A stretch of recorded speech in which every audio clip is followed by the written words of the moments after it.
السلام علیکم، کیسے ہیں آپ سب لوگ؟ آئی ہوپ کہ سب ٹھیک ہوں گے اور جہاں ہوں گے خوش ہوں گے۔ سٹوری شروع کرنے سے پہلے آپ سے ریکویسٹ ہے کہ آپ چینل کو سبسکرائب کر لیں، کیونکہ ابھی تک بہت سے لوگوں نے چینل کو سبسکرائب نہیں کیا ہوا۔ اگر آپ کو ویڈیوز اچھی لگتی ہیں تو کمنٹس میں آ کے مجھے ضرور بتائیں۔ آج کی یہ سٹوری ایک حویلی کے بارے میں ہے جو کہ بہت پرانی ہے۔ ایک سبسکرائبر نے بھیجی ہے مجھے یہ فیصل آباد سے۔ میں یہ آپ کو انہیں کے پوائنٹ آف ویو سے سناتی ہوں۔ بات کچھ یوں ہے کہ کل میں اپنے شہر سے گاؤں کے لیے جا رہا تھا۔ نکلتے نکلتے دیر ہو گئی۔ گاؤں 45 کلومیٹر دور تھا جہاں سے میں نکلا تھا۔ تقریباً رات 9 بجے کے قریب میں نکلا۔ جب گاؤں سے 15 کلومیٹر میں دور تھا تو جو ہمارے گاؤں کی طرف سڑک آتی ہے اس کی حالت بہت خراب ہونے کی وجہ سے ٹریفک نہ ہونے کے برابر اس پہ ہوتی ہے، کیونکہ رات کو اس سڑک پہ آپ کی گاڑی کوئی بھی مسئلہ درپیش آئے تو آپ کو 15 کلومیٹر تک رات کے اس وقت کوئی بھی شاپ اور کوئی بھی ہیلپ نہیں مل سکتی۔ اس وجہ سے رات کو یہ سڑک کوئی بھی استعمال نہیں کرتا۔ ایک دوسری سڑک ہے جو راستہ تھوڑا لمبا ہے لیکن صاف ہے۔ میں شارٹ کٹ کے چکر میں اس سڑک پہ آ گیا۔ تقریباً 5 یا 6 کلومیٹر آگے آیا ہوں گا، لیکن بالکل ویران اور سنسان جگہ ہے۔ میری موٹر سائیکل کا چین ٹوٹ گیا۔ میں ابھی چیک ہی کر رہا تھا کہ بارش شروع ہو گئی۔ میں نے وہاں کھڑے ہو کے آگے پیچھے دیکھا، کوئی چیز بھی نظر نہیں آئی۔ ایک طرف پرانا بنگلہ تھا۔ یہاں پہ میں یہ بتاتا چلوں کہ یہ سڑک نہر کے کنارے کنارے پہ ہے، جب آج سے 120 سال پہلے بنائی گئی تھی۔ انگریز افسروں کے لیے نہر کے کنارے کچھ بنگلے بنائے گئے تھے۔ یہ ان بنگلوں میں سے ایک بنگلہ تھا۔ اس کے باہر 1911 کی تختی لگی ہوئی تھی۔ ٹھنڈ بھی بہت تھی تو کچھ نہ سوچا تو بنگلے کے اندر میں چلا گیا۔ اندر بہت گرد و غبار تھا، لیکن ایک چیز میں نے نوٹس کی کہ کمرے گرم تھے، ٹھنڈ محسوس نہیں ہو رہی تھی۔ خیر میں اندر موبائل کی لائٹ آن کی اور ادھر ادھر دیکھنے لگا کہ بیٹھنے کی کوئی جگہ مل جائے۔ میں جب تک نارمل تھا، لیکن اچانک سے ایک پرانا لکڑی کا دروازہ زور سے کھلا اور خود بخود ہی بند ہو گیا۔ کیونکہ ہم ہارر موویز اور ہارر سٹوریز پڑھتے ہیں تو ہمارے مائنڈ میں ایسی چیزیں گھومتی رہتی ہیں۔ میرے ساتھ بھی کچھ ایسا ہی ہونے لگا۔ دل میں کہیں نہ کہیں خوف جاگنے لگا اور عجیب عجیب خیالات آنے لگے۔ پھر ایک طرف دھیان زیادہ جانے لگا کہ کہیں مجھے کوئی آہٹ محسوس ہو، کبھی سسکیاں سنائی دیں، کسی کی ہنسی۔ یہ سب میں اپنا وہم سمجھ کر منظر کو اگنور کر کے موبائل یوز کرنے لگا۔ پھر میں نے کچھ اپنا دھیان بٹانے کے لیے اپنے فرینڈس کو فون کیا، لیکن سب محسوس کرنے کے بعد مجھے محسوس ہوا کہ میرے پیچھے کوئی کھڑا ہے، جیسے کہ کوئی ٹوٹی کھڑکی سے مجھے دیکھ رہا ہے۔ پھر طرح طرح کی آوازیں آنے لگیں تو میں نے اپنے آپ کو کنٹرول میں رکھا۔ پھر کچھ دیر کے بعد جب میں چادر اوپر کر کے بیٹھ گیا تو اچانک سے ایک دوسرے والے کمرے سے گیدڑ کے بولنے کی خوفناک آواز نے مجھے ہلا کر رکھ دیا۔ پھر کیا تھا، میں خاموشی سے آواز سن رہا تھا اور باہر بارش تھی۔ جاتا تو میں کدھر جاتا؟ میں اپنے منہ تک چادر لے کر کانوں میں ہیڈ فون لگا کر ایک دیوار کے ساتھ ٹیک لگا کر بیٹھ گیا۔ لیکن تبھی میرے اوپر کسی نے ایک دم سے حملہ کر دیا۔ میری تو جیسے جان نکل گئی۔ جب تک میں چادر ہٹاتا، موبائل کی لائٹ آن کرتا، میرا سارا جسم جیسے ہل کر رہ گیا۔ جب دیکھا تو وہ کوئی بلی تھی، لیکن میری اب بس ہو چکی تھی۔ مارے خوف کے میری دھڑکنیں تیز ہو گئیں۔ اتنے میں باہر سے مجھے کسی گاڑی کے رکنے کی آواز آئی۔ میں بھاگ کر باہر آیا تو کوئی گاڑی نہیں تھی۔ میری موٹر سائیکل بھی گری پڑی تھی اور اس کا پیٹرول اوور ہو رہا تھا۔ موٹر سائیکل اٹھائی، پیٹرول آف کیا اور اس دوران سامنے بنگلے کے دروازے سے کوئی سایہ ایک دم سے ایک طرف سے دوسری طرف دکھائی دیا اور ساتھ ہی دوبارہ دروازہ آہستہ سے خوفناک آواز کے ساتھ بند ہو گیا۔ بے شک وہ لکڑی کا پرانا دروازہ تھا اور بند ہوتے ہوتے یہ آواز معمولی بات تھی، لیکن اس وقت یہ کوئی ڈرامی فلمی سین سے میرے لیے کم نہیں تھا۔ میں اب چاہ کر بھی اندر نہیں جانا چاہتا تھا۔ میری ہمت جواب دے گئی تھی۔ مجھے بارش میں کھڑے رہنا منظور تھا، لیکن اندر جانا نہیں۔ میں سڑک پہ آ کے کھڑا ہو گیا۔ ایک طرف نہر تھی، اس کے پانی کی خوفناک خاموشی کی آوازیں بہت دور تک گونج رہی تھیں۔ اس نہر میں آج تک ہمارے گاؤں سے 10 لاشیں نکلی تھیں، جو کہ لوگ ڈوب کر اس میں مر چکے تھے۔ اور آئے دن ہم سنتے رہتے تھے کہ کوئی نہ کوئی ڈوب کے مر گیا ہے۔ وہ لاشیں نامعلوم ہوتی تھی جنہیں ہم پہچانتے بھی نہیں تھے، جو میں نے اپنی زندگی میں نہر سے پکڑتے دیکھی۔ یہ میری آنکھوں کے آگے آنے لگی اور نہر مجھے موت کی وادی کی طرح نظر آنے لگی، کیونکہ یہ بہت بڑی نہر ہے۔ اب میں سڑک کے اوپر کھڑا تھا، ایک طرف نہر اور دوسری طرف وہ بنگلہ۔ میں کہتا تھا کہ میں نہیں ڈرتا، لیکن ڈر انسان کے اندر ایک ایسی چیز ہے جس کو آپ سمجھ نہیں پاتے۔ اس کا خوف الگ چیز ہے۔ میرے دل کی دھڑکن اتنی تیز تھی کہ میں اس کی آواز محسوس کر سکتا تھا۔ اتنے میں مجھے دور ایک گاڑی نظر آئی۔ جب تھوڑی پاس آئی تو پتہ چلا کہ کوئی ٹریکٹر ٹرالی تھی۔ میں نے ہاتھ دیا۔ میں کھڑا ہوا، دیکھا تو وہ اپنے گاؤں کے منظر بھائی تھے۔ انہوں نے میری موٹر سائیکل ٹرالی میں رکھی، مجھے ساتھ ٹریکٹر پر بٹھایا اور اس وقت میرے لیے وہ فرشتہ بن کر آئے، ورنہ وہاں اس حال میں رات گزارتا تو لازماً میں مر جاتا۔ سیکنڈ سٹوری الیاس نے سرگودا سے بھیجی ہے۔ آج سے 2 سال قبل میں قبرستان کے پاس ایک گھر تعمیر کروا رہا تھا۔ گھر بھی ایسا عالیشان کہ دیکھنے والے کی آنکھیں دنگ رہ جائیں۔ یہ ایک رینوویشن کا کام تھا، یعنی بنائے گھر میں کچھ چینجنگ کرنی تھی۔ تو میری شروع سے ہی عادت ہے کہ جب میں اسکول کالج میں گیا، اچھے سے اچھا پرفیوم استعمال کر کے جاتا تھا۔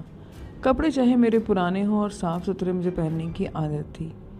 بچپن ہی سے مجھے نفرت تھی گندگی سے۔ خیر بات پرفیوم پر ہو رہی تھی۔ ہر انسان پوچھنے پر مجبور ہو جاتا ہے کہ بھائی اس پرفیوم کا نام بتاؤ، جہاں سے گزرتے ہو علاقہ مہک جاتا ہے۔ میرا روٹ قبرستان کے سامنے سے ہوتا تھا۔ ڈیلی کی طرح میں کام پر جاتا اور 5 بجے گھر لوٹتا۔ تقریباً یہ سلسلہ 5 ماہ تک ایسے ہی چلتا رہا۔ پھر ایک دن اچانک سے ہی میرا اس علاقے سے گزرنا بند ہونے لگا۔ مجھے وحشت ہونے لگی، دل گھبراتا گزرتے وقت۔ یہ میرا معمول بن گیا۔ جب میں اکتا گیا اس کام سے تو اس علاقے سے، اس گھر سے میری طبیعت دن بدن خراب ہونے لگی۔ گھر والے میرے بہت پریشان ہونے لگے کہ یہ اچانک کیا ہوا ہے۔ ایک دن میں کام سے واپس گھر آ رہا تھا تو کام زیادہ تھا اور گھر جلد از جلد مکمل بھی مجھے کرنا تھا، تو دیر ہوتے ہوتے مجھے 10 بج گئے۔ کیونکہ بیم مکمل کروانے تھے تو سائٹ لاک کی۔ جب دروازہ بند کیا تو اندر سے اچانک لائٹ جلنے بجھنے لگی۔ مجھے لگا کہ شاید کوئی اسپارکنگ کی وجہ سے ایسا ہو رہا ہے۔ میں نے دروازہ کھولا، دوبارہ اندر گیا تو بریکر بند کر دیا، واپس لاک کیا اور واپسی کے لیے نکل پڑا۔ اب پہلے کی طرح میں نے دروازہ جب دوبارہ لاک کیا تو اندر سے گیٹ کے جیسے پتھر لگا ہو ویسی زوردار آواز آئی۔ ایک دفعہ میں بھی ہل سا گیا کہ یہ کیا ہوا ہے۔ اب میں نے دوبارہ گیٹ لاک کیا اور دوبارہ سے اوپن کیا تو میں کیا دیکھتا ہوں کہ گیٹ کے پاس ایک لکڑی آ کر لگی ہے۔ اگلے دن وہی معمول کے مطابق میں کام پر گیا۔ 1 بجے کے وقت مزدور کھانا کھانے کے بعد دوبارہ کام پر آیا تو اچانک ڈر سا گیا اور کہنے لگا کہ بھائی جان، مجھے ایسا لگا کہ جیسے کوئی مجھے چھپ کر دیکھ رہا ہے۔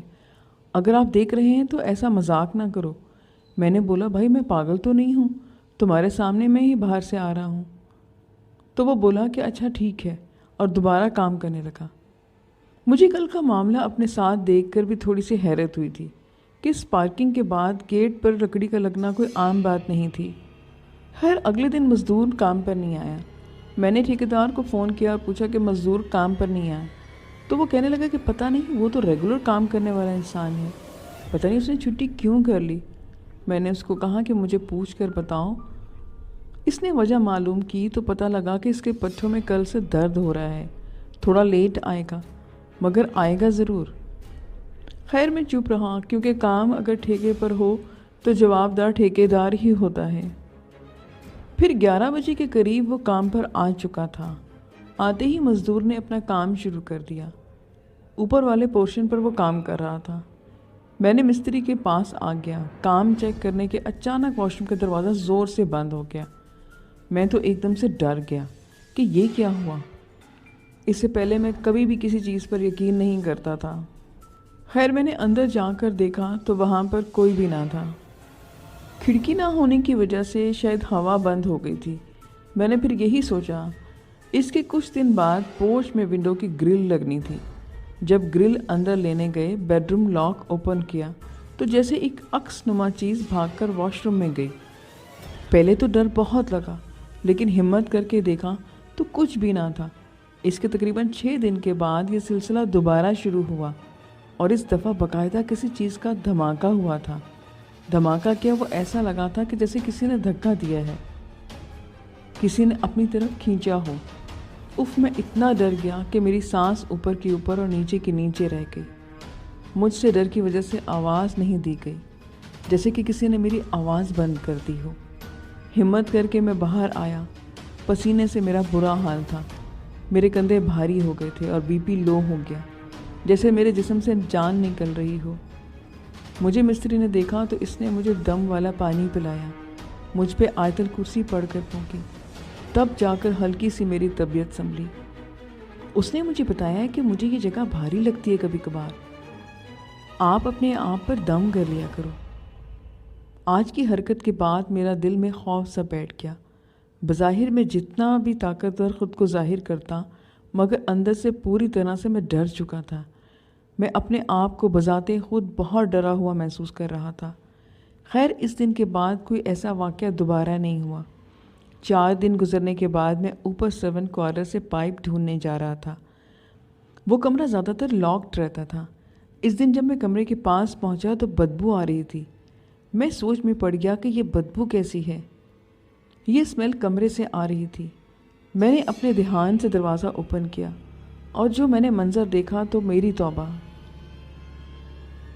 کمرے میں 2 عدد کالی مرغیاں مری پڑی تھیں، اور ساتھ میں ایک بڑی ہڈی پڑی تھی جس کا گوشت گل چکا تھا۔ اس کے ٹکڑے میں سے اتنی زیادہ بدبو آ رہی تھی کہ میں بتا نہیں سکتا، اور دیواروں پر کارٹون نما شکلیں بنی ہوئی تھیں۔ ایک کونے پر ایک گڑیا پڑی ہوئی تھی جس پر مائنس کے نشان تھے۔ جب میں شروع میں وہاں گیا تھا تو ایسا کوئی نشان نہیں تھا۔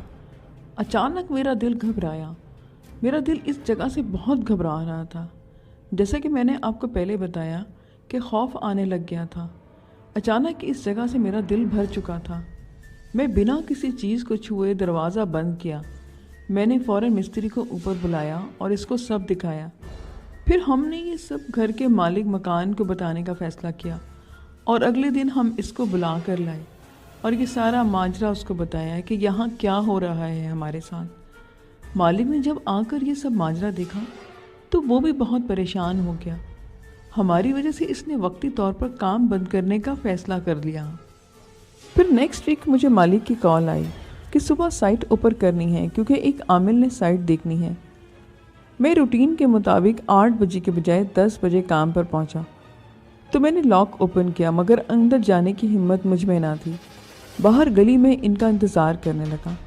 اتنے مالک آ گیا اور عامل کو بھی لے کر آیا تو اس نے جگہ کا جائزہ لیا۔ اس کے بعد مجھ سے حالات و واقعات معلوم کرنے لگا۔ اس نے وہاں آسیب کا بسیرا بتایا۔ ہم نے اس کا علاج پوچھا تو اس نے تعویذ لکھ کر دیے اور کہا کہ ان کو گھر کے چاروں کونوں میں جلانا ہے۔ اب سوال یہ تھا کہ ایسا کرے گا کون؟ تو اس نے کہا کہ مالک یا جو کوئی بھی یہاں پر رہتا ہے وہ جلائے، جنہوں نے یہ واقعات اپنی آنکھوں سے دیکھے ہیں وہ یہ کام کرے۔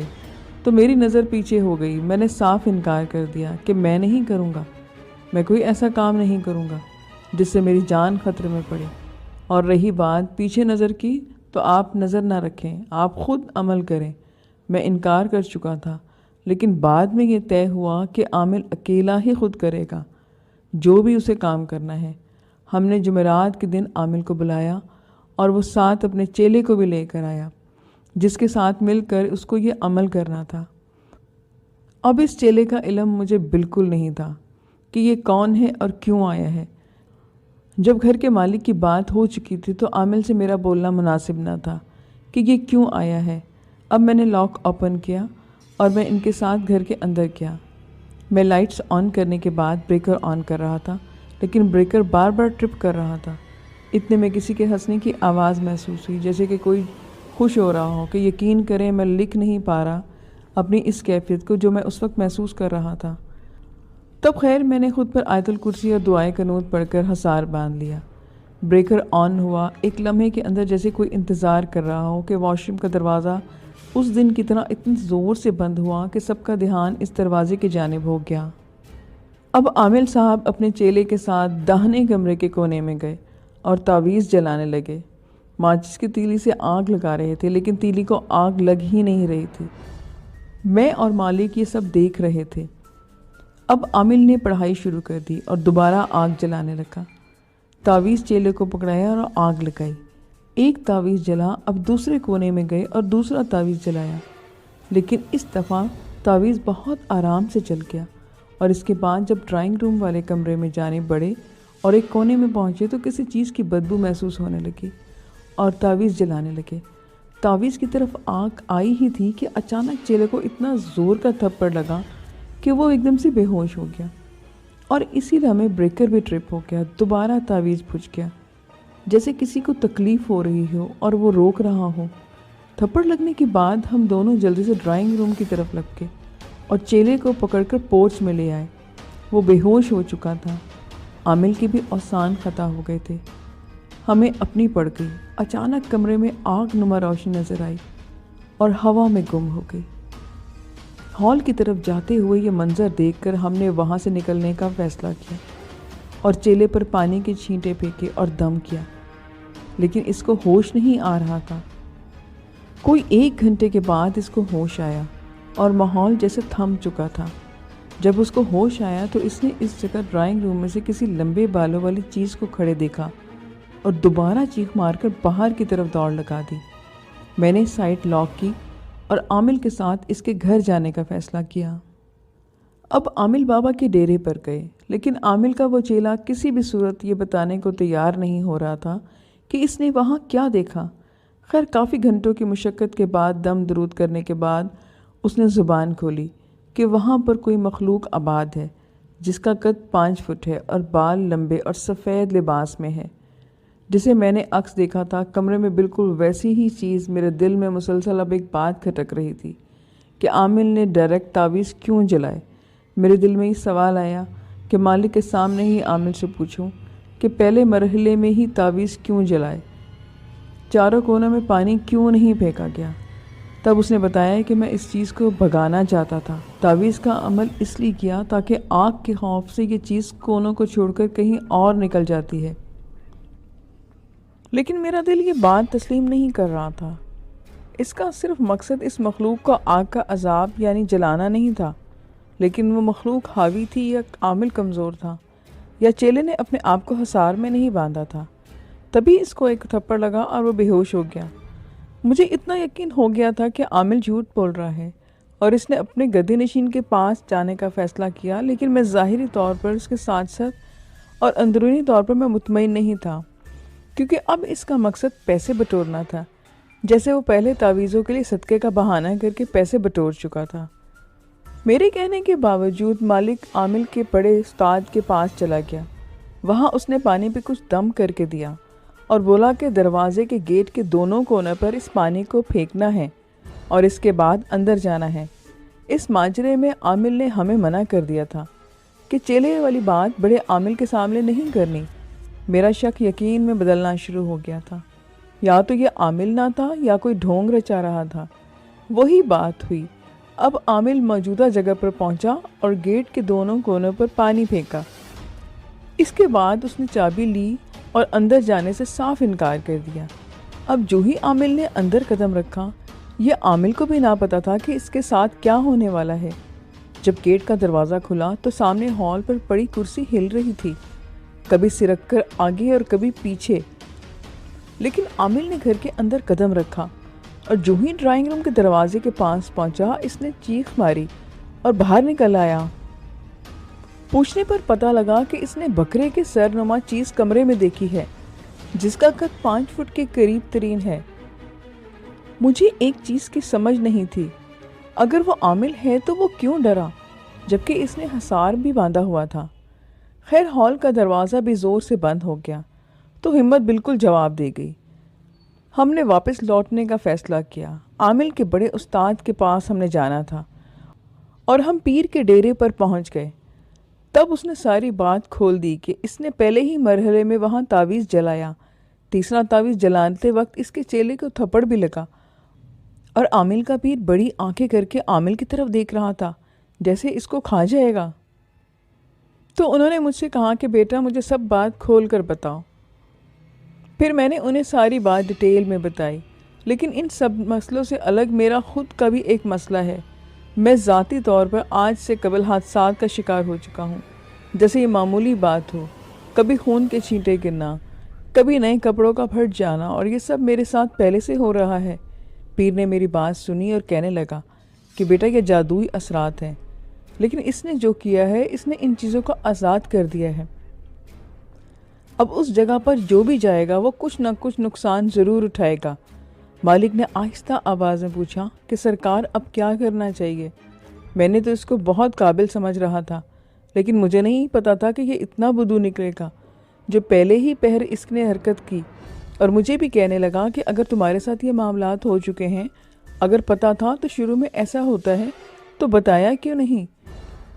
میں نے کہا کہ مجھے پتا تھا، مگر میں خود بولنا مناسب نہیں سمجھتا تھا کہ کہیں یہ صاحب بول دیں کہ عالم صاحب آپ ہیں، تو میں خاموش رہا۔ مجھے یہی ٹھیک لگا۔ یہ سن کر مالک بھی خاموش ہو گیا۔ اب سوال یہ تھا کہ پیر صاحب کیا کریں گے؟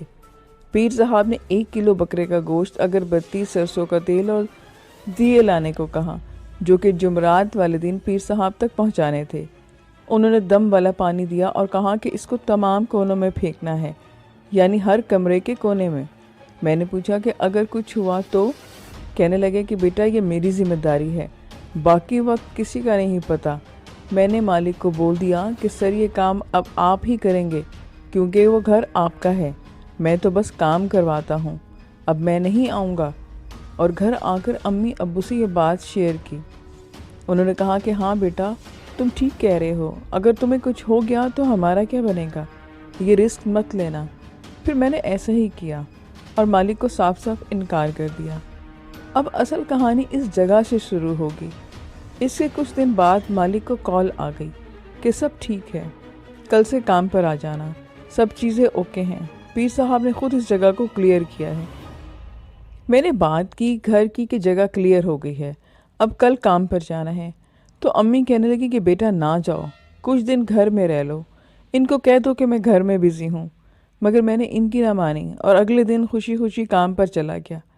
کام پر پہنچا تو خوشبو ہی خوشبو تھی اگربتی کی چاروں طرف، اور جو میں نے پرفیوم لگایا تھا وہ الگ مہک رہا تھا، کیونکہ میں شوقین تھا تیز خوشبوؤں کا۔ خیر کام چلا، 2 دن تک کوئی دقت یا مشقت نہ ہوئی، لیکن تیسرے دن جیسے ہی وہی معاملات شروع ہوئے تو میرے کانوں میں ہنسی کی آواز آئی اور میرے رونگٹے کھڑے ہو گئے۔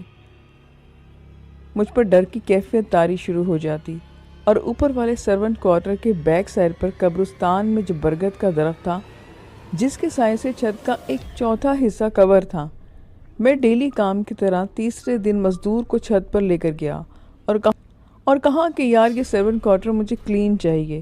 یہ کہہ کر میں نیچے چلا گیا اور مستری کو کام سمجھانے لگا۔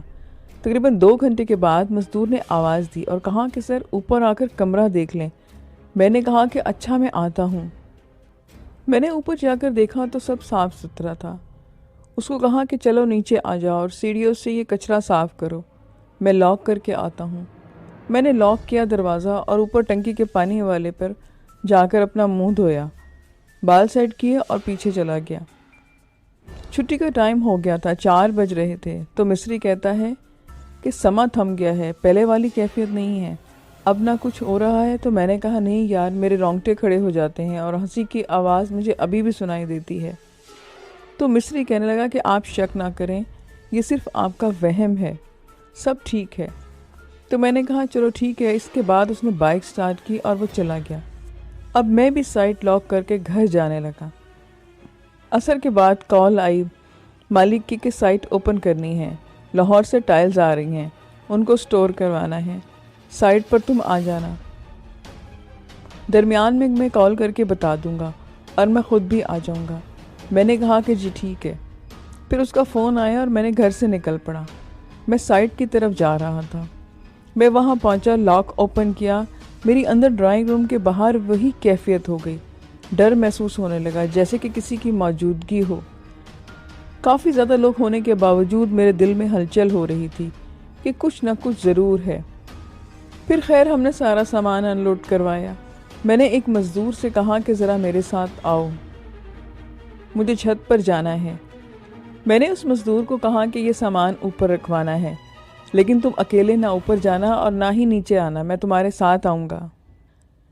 میں ابھی وہاں نیچے کھڑا ہی تھا کہ مجھے ایسا لگا کہ جیسے میرے منہ پر پانی کے قطرے گرے ہیں۔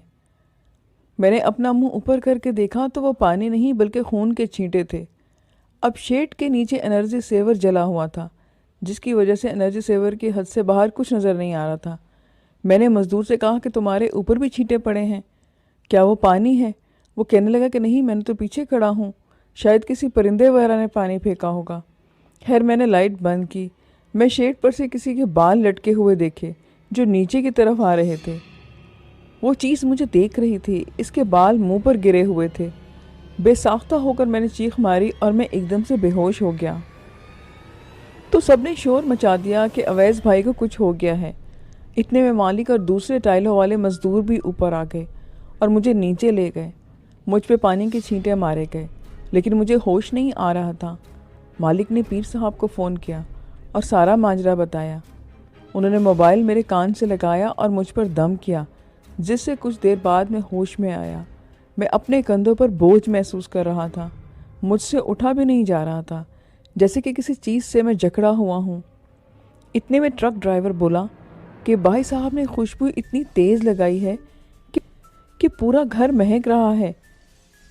دم کرنے کے بعد بھی میری طبیعت بہتر نہ ہوئی، مجھے جھٹکے لگ رہے تھے، مسلسل میرا جسم ٹوٹ رہا تھا۔ میں اپنی اس کیفیت کو ابھی بیان کر رہا ہوں اور میرے رونگٹے دوبارہ سے کھڑے ہو رہے ہیں۔ پھر مجھے سب لوگ گھر لے گئے۔ امی نے دم کیا لیکن کوئی خاص فرق نہیں پڑا۔ جیسے بھابھی نے میرے لیے شیشے کے گلاس میں پانی لائی، میں نے گلاس اٹھا کر غصے سے دیوار پر دے مارا، جس سے بھابھی ڈر گئیں اور پیچھے ہٹ گئیں۔ میرے منہ سے بے بسی والی آوازیں نکلنے لگیں، جیسے کسی چیز کو مجھ پر حاضری ہو رہی ہو۔ سر میں شدید ترین درد تھا اور سانس بھی گھٹن ہو رہی تھی۔ میں خود میں اتنی طاقت محسوس کر رہا تھا کہ جیسے میں دیوار کو ٹانگ ماروں گا اور دروازہ اور دیوار اڑ کر ہوا میں چلے جائیں گے۔ ظاہر سی بات ہے کسی چیز کی حاضری ہو گئی تھی۔ میں اپنا منہ نوچ رہا تھا، تھپڑ مار رہا تھا۔ میری امی رونے لگیں کہ یہ کیا ہو رہا ہے اس کو، اور مسلسل میں اپنا آپ ان سے چھڑوا رہا تھا۔ پھر بھائی نے ہماری اپنی فیملی کے پیر کو کال کی کہ یہ مسئلہ ہوا ہے میرے چھوٹے بھائی کے ساتھ۔ انہوں نے کہا کہ اس کو میرے گھر لے آؤ۔ خیر مجھے ان کے آستانے پر لے گئے۔ وہاں انہوں نے میرے اندر حاضری کروائی، میرے اندر مخلوق سے پوچھا کہ کیوں آئے ہو اس کے اندر، کیوں تنگ کر رہے ہو اس کو، اس نے تمہارا کیا بگاڑا ہے؟ تو پہلے تو اس چیز نے کوئی جواب نہیں دیا۔ اس کے بعد پیر صاحب نے تکلیف دی تو بولنے لگی۔ نام پوچھا گیا تو کہنے لگی کہ کنزا ہوں، اور شکر گڑھ کے بچے کے پاس کیوں آئی ہو؟ تو وہ کہنے لگی کہ خوشبو پہ آئی ہوں۔ پیر صاحب کہنے لگے تمہیں کیسے پتہ لگا کہ اس نے خوشبو لگائی ہوئی ہے؟ کوئی اور نہیں تھا وہاں؟ تو کہنے لگی کہ اس سے ہی خوشبو آ رہی تھی۔ خیر پھر اس نے بتایا کہ میرے ساتھ 3 اور جن بھی ہیں اور وہ بھی اس کے اندر ہیں۔ تبھی پیر صاحب نے پوچھا کہ اس پر چھینٹے کیوں پھینکی؟ تو انہوں نے بتایا کہ کالا جادو ہے اس کی پوری قمیض پہ اور اس کی پوری فیملی پر، سب کو ختم کرنے کے لیے، خاص طور پر اس کو مارنے اور اس کا کام تباہ کرنے کے لیے۔ پیر صاحب نے پوچھا کہ کس نے کروایا ہے؟ تو وہ کہنے لگی کہ مجھے نہیں پتا۔ پھر پیر صاحب نے پوچھا کہ اس کو وہاں کیا چیز نظر آئی؟ تم نے ڈرایا تھا اس کو؟ تو اس نے بتایا کہ وہاں چڑیل ہے، اس گھر میں جو قبرستان میں رہتی ہے، اور وہ وہاں اس گھر میں کسی کا بسیرا نہیں چاہتی، اس لیے سبھی کو ڈراتی ہے۔ پیر نے عمل سے اس کو ڈرایا، مگر وہ تنگ کرے گی ان لوگوں کو۔ اس کے بعد پیر صاحب نے پوچھا کہ اس بچے کی جان چھوڑی ہے یا نہیں؟ تو کہنے لگی کہ نہیں پیر صاحب۔ انہوں نے کہا کہ کیوں نہیں چھوڑنی جان اس کی تو نے؟ کہنے لگی کہ اس کو کہو کہ یہ خوشبو نہ لگایا کرے۔ وہ ضد میں آ گئی کہ نہیں خوشبو نہ لگایا کرے، ورنہ ہم اس کی جان نہیں چھوڑیں گے اور میں اس کو جلا دوں گی۔ پیر صاحب نے اس کو تکلیف دی لیکن وہ جان چھوڑنے کو تیار نہ تھی۔ پیر صاحب نے اس سمیت پورے قبیلے کو تکلیفیں پہنچائی اور کنزا سے کہا کہ اب اپنے سب سے بڑے جن کو حاضر کرے۔ اس کو اور پھر اس کے 3 جن میرے اندر حاضری لے کر آئیں۔ پھر وہ جن ان کے اندر حاضری لے کر آئے۔ جن میں سے ان کا سردار کا نام خالد تھا۔ پیر صاحب نے کہا خالد تیرا نام بہت پیارا ہے، میں تم سب کو چھوڑ دوں گا اگر اس بچے کو تنگ نہیں کرو گے۔ پھر پیر صاحب نے کہا کہ ہاں بھئی جنی تو کیا کہتی ہے، اس بچے کو نہیں چھوڑنا؟ تم بتاؤ کیا کرنا ہے اس بچے کے ساتھ، اور اس بار ہاتھ کے انگوٹھے کو بھی مروڑا۔ انگوٹھا مروڑنے سے تکلیف پہنچی تو سردار کہنے لگا کہ چھوڑ دیں، نہیں کریں گے تنگ۔ پیر صاحب نے کہا کہ پکا چھوڑ دو گے یا کچا چھوڑو گے؟ تو جن نے کہا کہ ہم واقعی میں انہیں چھوڑ دیں گے اور کچھ نہیں کریں گے۔ پیر صاحب نے اسے قسم لی کہ کہو کہ حضرت سلیمان کی قسم ہے کہ ہم اس بچے کو چھوڑ دیں گے اور دوبارہ بھی تنگ بھی نہیں کریں گے، نہ ہی کبھی ہم اس کی طرف مڑ کر دیکھیں گے۔ اس کو پکا چھوڑ کر اب ہم دوبارہ آئیں تو ہمیں جلا دینا۔ پیر صاحب نے کہا کہ اب پوری طاقت سمیت اس کے جسم میں آؤ اور نکل کے باہر جاؤ۔ پیر صاحب نے پھونک ماری اور پھونک مارتے ہی وہ گر گیا۔ مجھے ہوش آئی تو میں خود سے پہلے سے زیادہ انتہائی کم بوجھ محسوس کر رہا تھا، اور انہوں نے مجھے تھوڑی پڑھائی بتائی کہ جب ڈر لگے تو اس کو پڑھ کر خود پر دم کر لینا۔ میں نے ان کا شکریہ ادا کیا اور پیر صاحب نے کہا کہ پرفیوم کی جگہ عطر استعمال کرو۔ میں نے اس بات کا ان سے وعدہ کیا اور اپنے گھر کی طرف آ گیا۔ گھر واپس آیا تو گھر والوں نے کہا کہ اب اس کام پر نہ جانا، اب سکون آ گیا ہے۔ خیر میں خاموش رہا، کیونکہ اگر میں بولتا تو مزید مجھے امی بولتی۔ میرے ساتھ اس کے بعد کچھ مہینے بہت اچھے گزرے، لیکن بعد میں میرے دل کو کاہلی پڑنے لگی، ڈر محسوس ہونے لگتا۔ میں وہی ورد کرتا جو پیر صاحب نے کہا تھا۔ زندگی چین سے گزری، لیکن اکثر رات کو سوتے وقت وہی چہرہ، وہی شخص کی آنکھیں مجھے نظر آتی تو یقین کریں کہ میری جان حلق میں آ جاتی تھی، مجھ پر کپ کپی طاری ہو جاتی۔ لسنز، یہ آج کی سٹوریز تھیں۔ آئی ہوپ کہ آپ کو اچھی لگی ہوں گی۔ پھر نیکسٹ ویڈیو میں ملیں گے نیو سٹوریز کے ساتھ۔ اپنا خیال رکھیے گا، مجھے اجازت دیں۔ خدا حافظ۔